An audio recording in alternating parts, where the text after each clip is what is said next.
ରାସ୍ତାରେ ଖରାପ ହେଲା ଜନନୀ ଏକ୍ସପ୍ରେସ। କେବଳ ଯେ କୋରାପୁଟ ଜିଲ୍ଲା ଲକ୍ଷ୍ମୀପୁର ନୁହଁ ବରଂ ନାରାୟଣପାଟଣା ଠାରୁ ଆରମ୍ଭ କରି ବନ୍ଧୁଗାଁ ବ୍ଲକ ଗୋଷ୍ଠୀ ସ୍ୱାସ୍ଥ୍ୟ କେନ୍ଦ୍ର ମାନଙ୍କରେ ଯେଉଁ 108 ଆମ୍ବୁଲାନ୍ସ ଏବଂ ଜନନୀ ଏକ୍ସପ୍ରେସ ଗୁଡାକ ରହିଛି ସେଗୁଡାକ ବାରମ୍ବାର ରାସ୍ତାରେ ହିଁ ଖରାପ ହଉଛି।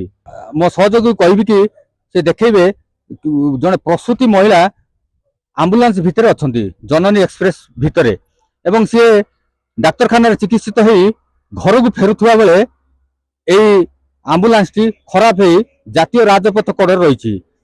ସୌଭାଗ୍ୟବଶତଃ এই ଯୋଉ ଜନନୀ ଏକ୍ସପ୍ରେସର ଆଗ ଚକାଟି ସମ୍ପୂର୍ଣ୍ଣ ଭାବରେ ଖସି ଯାଇଛି ଏବଂ ତାର ଏକ୍ସେଲ ମଧ୍ୟ ଭାଙ୍ଗି ଯାଇଛି।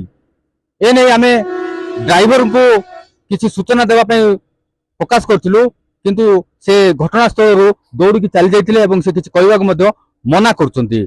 ଯଦି କୋରାପୁଟ ଭଳି ଉପାନ୍ତ ଅଞ୍ଚଳରେ ଜନନୀ ଏକ୍ସପ୍ରେସ ହଉ କିମ୍ବା 108 ଆମ୍ବୁଲାନ୍ସ ଯଦି ବାରମ୍ବାର ଅଧା ବାଟରେ ଅଟକି ରହେ ତାହେଲେ ରୋଗୀମାନେ ନିଶ୍ଚୟ ଭାବରେ ହନ୍ତସନ୍ତ ହେବେ, ଏଥିରେ ସନ୍ଦେହ ନାହିଁ। ଏଥିପ୍ରତି ବିଭାଗୀୟ ପ୍ରଶାସନ ଦୃଷ୍ଟି ଦେବା ନିହାତି ଜରୁରୀ ଏବଂ ଆବଶ୍ୟକତା ପଡ଼ିଛି। କୋରାପୁଟ ଜିଲ୍ଲା ଲକ୍ଷ୍ମୀପୁର ଡିଡି ଘାଟିରୁ ପରମେଶ୍ୱର ସାହୁ, କନକ ନ୍ୟୁଜ।